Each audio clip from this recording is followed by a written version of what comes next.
नमस्कार, India news के खास कार्यक्रम आधी आबादी में आप सभी का स्वागत है। मैं हूं रंजना। कई भारतीय महिलाओं ने अपने असाधारण काम और उपलब्धियों के लिए काफी सराहना हासिल की है। मनोरंजन उद्योग से लेकर खेल और शिक्षा तक उन्होंने अपने जीवन में आने वाली सभी मुश्किलों का सामना करते हुए गौरव हासिल किया है। आज हम पायलटों और विमान उद्योग के बारे में रोचक तथ्य साझा कर रहे हैं। आज हम जिन महिलाओं की बात करने जा रहे हैं, उन्होंने आसमान में अपनी पहचान बनाई है।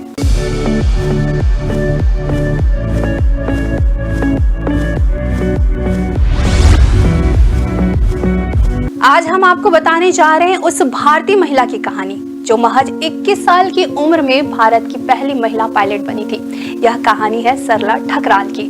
ब्रिटिश राज में सरला ठकराल ने 21 साल की उम्र में 4 साल की बेटी की मां होने के बावजूद भी पायलट का लाइसेंस हासिल किया था। सरला ठकराल परंपराओं को तोड़ते हुए एयरक्राफ्ट उड़ाने वाली पहली भारतीय महिला बनी थी। उन्होंने जिप्सी मौत को अकेले ही उड़ाने का कारनामा कर दिखाया था।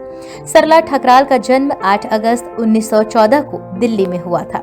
महज 16 साल की उम्र में उनकी शादी पायलट पीडी शर्मा के साथ हो गई थी। सरला को लोग प्यार से मती कहते थे। शादी के कुछ समय बाद पीडी शर्मा ने देखा कि उनकी पत्नी मती को उड़ान भरने और विमानों के बारे में जानने की बड़ी जिज्ञासा है। तब पीडी शर्मा ने मती की इस रुचि को पंख देने का फैसला किया। हालांकि सरला को इसके लिए अच्छी ट्रेनिंग की जरूरत थी। अपने पति पीडी शर्मा का साथ और प्रोत्साहन पाकर सरला ने जोधपुर फ्लाइंग क्लब में ट्रेनिंग ली। ट्रेनिंग के दौरान पहली बार उन्होंने साल 1936 में लाहौर में जिप्सी मौत नाम का 2 सीटर विमान उड़ाया था। उनके बारे में कहा जाता है कि उन्होंने भारतीय परंपरा का मान रखते हुए साड़ी पहनकर पहली सोलो फ्लाइट में अपनी उड़ान भरी थी। उस उड़ान के बाद सरला ने कहा था, जब मैंने पहली बार प्लेन उड़ाया तब न केवल मेरे पति बल्कि मेरे ससुर भी खुश और उत्साहित थे। उन्होंने मुझे फ्लाइंग क्लब में दाखिला दिलाया। मुझे पता था कि मैं पुरुषों के इस कार्य में महिला होने के बावजूद डटी हुई हूँ, लेकिन मैं उन पुरुषों की प्रशंसा करती हूँ जिन्होंने मेरा समर्थन किया और हौसला बढ़ाया। सरला के पति पीडी शर्मा एक एयरमेल पायलट थे। वह एयरमेल के पहले लाइसेंसधारी थे। उन्होंने इस लाइसेंस के सहारे शुरुआती दिनों में कराची से लाहौर के बीच उड़ान भरी थी। सरला के ससुराल में कुल 9 लोग थे और सभी जहाज उड़ाने का अनुभव रखते थे। सरला को भी अब एयरमेल लाइसेंस का इंतजार था। उन्होंने इस लाइसेंस को पाने के लिए 1000 घंटों की उड़ान पूरी की और फिर उन्हें लाइसेंस भी मिल गया। साल 1939 में जब दुनिया में द्वितीय विश्व युद्ध की तैयारी चल रही थी, तब यह दौर सरला ठकराल के लिए बेहद चुनौतीपूर्ण था।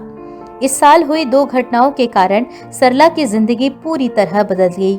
उसी साल सरला के पति पीडी शर्मा का एक विमान क्रैश में निधन हो गया। पायलट बनने का ख्वाब छूटा, पर दृढ़ता से शुरू की जीवन की नई दूसरी पारी। सरला की मुसीबतें यहीं खत्म नहीं हुई। द्वितीय विश्व युद्ध शुरू होने की वजह से सरला को अपनी ट्रेनिंग बीच में ही छोड़नी पड़ी। सरला उस दौरान एक कमर्शियल पायलट बनने की तैयारी कर रही थी, लेकिन इन विपरीत परिस्थितियों में भी सरला ठकराल ने हार नहीं मानी। उन्होंने लाहौर के मेयो स्कूल ऑफ आर्ट्स, अब नेशनल कॉलेज ऑफ आर्ट्स से फाइन आर्ट्स और चित्रकला की पढ़ाई पूरी की। फाइन आर्ट्स और चित्रकला का अध्ययन करने के बाद वह दिल्ली आ गई। दिल्ली आकर उन्होंने पेंटिंग और डिजाइनिंग से अपने नए करियर की शुरुआत की। साल 1947 में आजादी के बाद जब सरला दिल्ली आई, तब उन्होंने खुद को एक उद्यमी के तौर पर खड़ा किया। साल 1948 में उन्होंने आरपी ठकराल से शादी कर ली। दूसरी शादी से भी सरला को एक बेटी हुई। 15 मार्च 2008 को 91 साल की उम्र में सरला ठकराल का निधन हो गया। सरला ठकराल की उपलब्धियां भारतीय महिलाओं को प्रेरणा देने वाली हैं। उन्होंने यह साबित कर दिखाया कि अपने सपनों को हकीकत में कैसे बदला जा सकता है। सादगी ऐसी कि देखकर लगता ही नहीं था कि सरला इतने बड़े सपने देख सकती है। हम बात कर रहे हैं विमान उड़ाने वाली पहली भारतीय महिला की, जिन्होंने साड़ी पहनकर कॉकपिट में एंट्री ली थी। इन विपरीत परिस्थितियों में भी सरला ठकराल ने हार नहीं मानी। उन्होंने लाहौर के मेयो स्कूल ऑफ आर्ट्स से फाइन आर्ट्स और चित्रकला की पढ़ाई पूरी की। फाइन आर्ट्स और चित्रकला का अध्ययन करने के बाद उन्होंने पेंटिंग और डिजाइनिंग से अपने नए करियर की शुरुआत की। महिलाओं के बीच उनके बनाए डिजाइन काफी प्रसिद्ध भी हुए। दूसरे विश्व युद्ध के बाद जैसे ही उन्हें लगा कि उनका बिजनेस सही से चल पड़ा, उससे पहले ही देश का बंटवारा हो गया।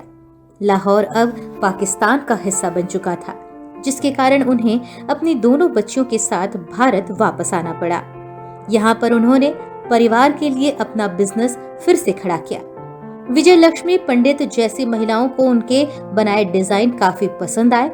कई सालों तक सरला इसी तरह से अपना बिजनेस चलाती रहीं और 15 मार्च 2008 को उनका निधन हो गया। यह तो कहानी थी सरला की। अब हम बात कर रहे हैं भारत की उस बेटी की जिसे द कारगिल गर्ल के नाम से भी जाना जाता है। जी हाँ, हम बात कर रहे हैं एक ऐसी महिला की जिन्होंने अपने काम से पुरुषों को अपने नाम का लोहा मनवा दिया था।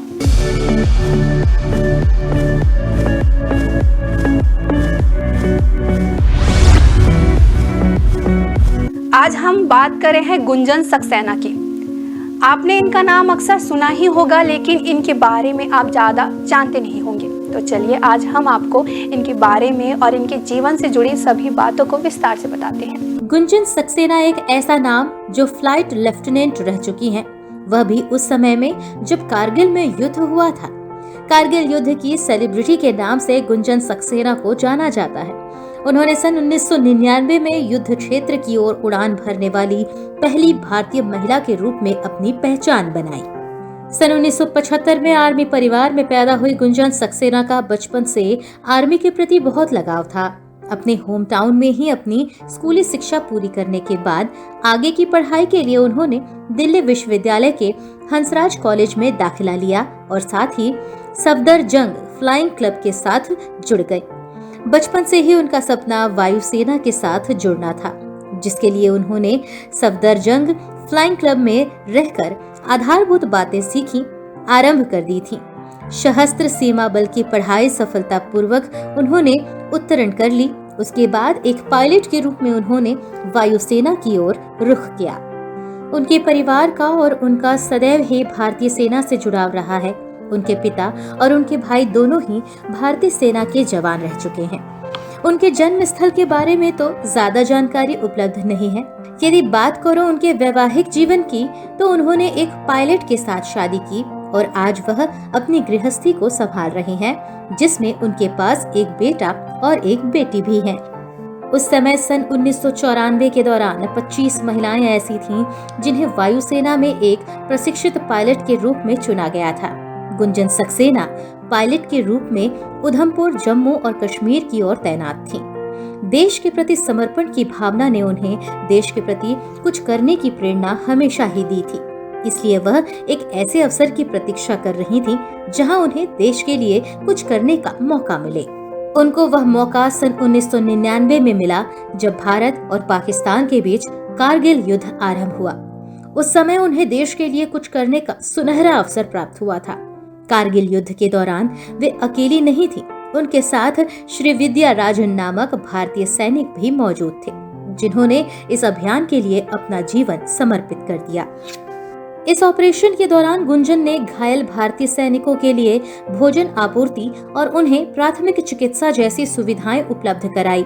एक महिला के लिए इतनी फुर्ती और किसी भी चीज को लेकर चीते जैसी चाल दिखाना नामुमकिन होता है, लेकिन उन्होंने उस नामुमकिन काम को भी मुमकिन कर दिखाया था।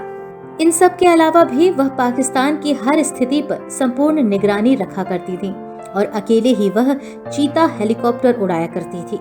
भारतीय सैनिकों की सुरक्षा और उनकी प्राथमिक चिकित्सा उनका महत्वपूर्ण कर्तव्य था, जिसे उन्होंने बखूबी निभाया। उन्हें पाक पर नजर रखने के लिए जिम्मेदारी दी गई थी, जिसके लिए उन्हें पाकिस्तान के बॉर्डर के पास ही अपना एरोप्लेन उड़ाना पड़ता था। भारत के इतिहास में वह पहली भारतीय पायलट महिला जिन्होंने शौर्य चक्र वीरता पुरस्कार प्रदान किया है। यही नहीं, उनके कारनामों की वजह से गुंजन को कारगिल गर्ल के नाम से भी जाना जाता है। भारत की सुरक्षा में लगी सेनाओं की तुलना किसी से भी नहीं की जा सकती है। जहां एक समय ऐसा था जब सेनाओं में भर्ती में महिलाओं की भागीदारी बहुत ही कम हुआ करती थी, लेकिन आज के समय में ज़्यादा से ज़्यादा संख्या में महिलाएं सेना में ही नहीं भर्ती हो रही है, बल्कि हर दिन एक नई ऊंचाइयों को भी छू रही है। यह हम बता रहे हैं आपको इंडियन एयरफोर्स के पायलट अवनी चतुर्वेदी की। 19 फरवरी को भारत में एक बार फिर से एक महिला द्वारा इतिहास रच दिया गया और इस बार यह इतिहास रचने का गौरव प्राप्त हुआ है मध्य प्रदेश की रहने वाली अवनी चतुर्वेदी को। अवनी ने 19 फरवरी को भारतीय वायुसेना में लड़ाकू विमान पायलट के रूप में MiG-21 फाइटर जेट से खुले आसमान में अकेले ही उड़ान भरकर पहली स्वतंत्र फाइटर पायलट होने का गौरव प्राप्त किया। हालांकि फाइटर पायलट बनने की दिशा में यह उनका पहला चरण है। इसके बाद उन्हें अभी 2 वर्ष और प्रशिक्षण लेना होगा, तभी वे वह उपलब्धि पूर्ण रूप से हासिल कर पाएंगी। इसके पहले भी बिहार की भावना कांत और राजस्थान की मोहना सिंह ने फाइटर पायलट बनने का गौरव प्राप्त किया है। अवनी का जन्म रीवा के रहवासी श्री दिनकर चतुर्वेदी जी के यहाँ 27 अक्टूबर 1993 के दिन हुआ। अवनी के पिता मध्य प्रदेश के जल संसाधन विभाग में इंजीनियर हैं, जबकि उनकी माता एक गृहिणी है। अवनी के बड़े भाई भी भारतीय सेना में ही कार्यरत हैं। अपने बड़े भाई से ही प्रेरित होकर अवनी ने भारतीय सेना में आने का निर्णय किया और इसी के साथ उनके भाई भी चाहते थे कि उनकी बहन सेना में कार्य करे। अवनी को अपने कॉलेज के फ्लाइंग क्लब में कुछ घंटों की उड़ान का अनुभव पहले से ही था, जिसके चलते उन्होंने भारतीय वायुसेना को अपने कार्यपथ के रूप में चुना और आज इतिहास रचकर अपने परिवार को गौरवान्वित किया। इन सब के अलावा इन्हें शतरंज, टेबल टेनिस, स्केचिंग और पेंटिंग का भी शौक है। अवनी की प्रारंभिक शिक्षा मध्य प्रदेश के शहडोल जिले के एक छोटे हिस्से देवलैंड से हुई। इसके बाद उन्होंने कॉलेज की पढ़ाई राजस्थान से की और बनस्थली यूनिवर्सिटी से स्नातक की उपाधि साल 2014 में ली। इसके बाद उन्होंने भारतीय वायुसेना की परीक्षा उत्तीर्ण की और हैदराबाद वायुसेना अकादमी से अपना प्रशिक्षण पूरा किया। अवनी चतुर्वेदी ने कहा कि उड़ान अभ्यास में भाग लेना हमेशा एक अच्छा अनुभव होता है, खासकर एक विदेशी वायुसेना के साथ। ऐसा इसलिए क्योंकि यह पहली बार था जब मैं एक अंतर्राष्ट्रीय अभ्यास में शामिल थी। यह मेरे लिए एक बड़ा मौका था। भारतीय वायुसेना के लड़ाकू विमान की महिला पायलट के तौर पर पहली बार विदेशी वायुसैन्य युद्धाभ्यास में शामिल होकर स्क्वाड्रन लीडर अवनी चतुर्वेदी ने इतिहास रचा। अवनी ने देश के युवाओं को वायुसेना को करियर के रूप में चुनने के लिए प्रेरित किया है। उन्होंने कहा कि वायुसेना में युवा लड़के और लड़कियों के लिए करियर के तौर पर असीमित अवसर हैं। जापान के वायु आत्मरक्षा बल के साथ 16 दिन के युद्धाभ्यास वीर गार्जियन 2023 से लौटी। अवनी ने कहा कि लड़ाकू विमान उड़ाना शानदार अनुभव है। सुखोई 30 MKI पायलट चतुर्वेदी भारतीय वायुसेना की उस टुकड़ी का हिस्सा थी जिसने 12 से 26 जनवरी तक हयाकुरी के जापानी एयरबेस में Japan air self defence force के साथ 16 दिवसीय बड़े हवाई युद्ध अभ्यास में भाग लिया था। चतुर्वेदी ने कहा, उड़ान अभ्यास में भाग लेना हमेशा एक अच्छा अनुभव होता है, खासकर एक विदेशी वायुसेना के साथ। ऐसा इसलिए है क्योंकि यह पहली बार था जब मैं एक अंतर्राष्ट्रीय अभ्यास में शामिल थी। यह मेरे लिए एक बड़ा अवसर था और सीखने का एक अद्भुत अनुभव। वीर गार्डियन 2023 अभ्यास भारतीय वायुसेना और JASDF के बीच इस तरह का पहला युद्धाभ्यास था, जिसमें एयर कॉम्बैट मैन्यूवरिंग, इंटरसेप्शन और एयर डिफेंस मिशनों पर फोकस किया गया था। उन्होंने कहा, मैं सभी युवा इच्छुक लड़कियों और लड़कों को बताना चाहूंगी कि आकाश आपके लिए सीमा है। भारतीय वायुसेना एक अद्भुत करियर विकल्प है और लड़ाकू विमान उड़ाना वास्तव में रोमांचक है।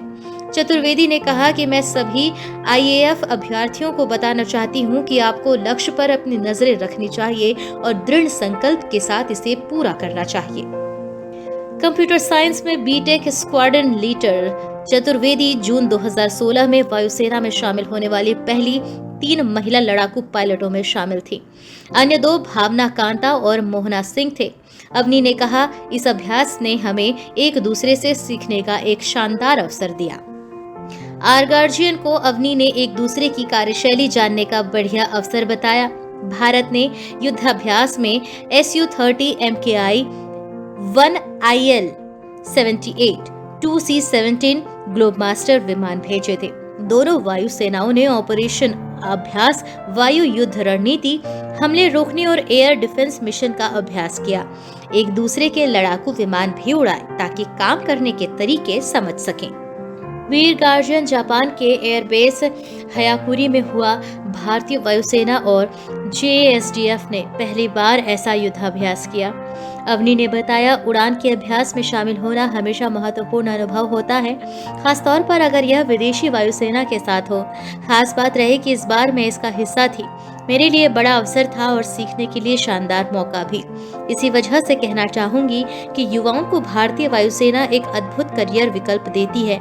लड़ाकू विमान पायलट बनने के लिए जरूरी परिश्रम पर उन्होंने कहा कि जो युवा भारतीय वायुसेना में आना चाहते हैं वे अपने लक्ष्य पर नजर रखें और इसे हासिल करने के लिए जिद और दृढ़ता से प्रयास करें। इंडियन न्यूज के खास कार्यक्रम आधी आबादी में फिलहाल इतना ही। मुझे दीजिए इजाजत। नमस्कार।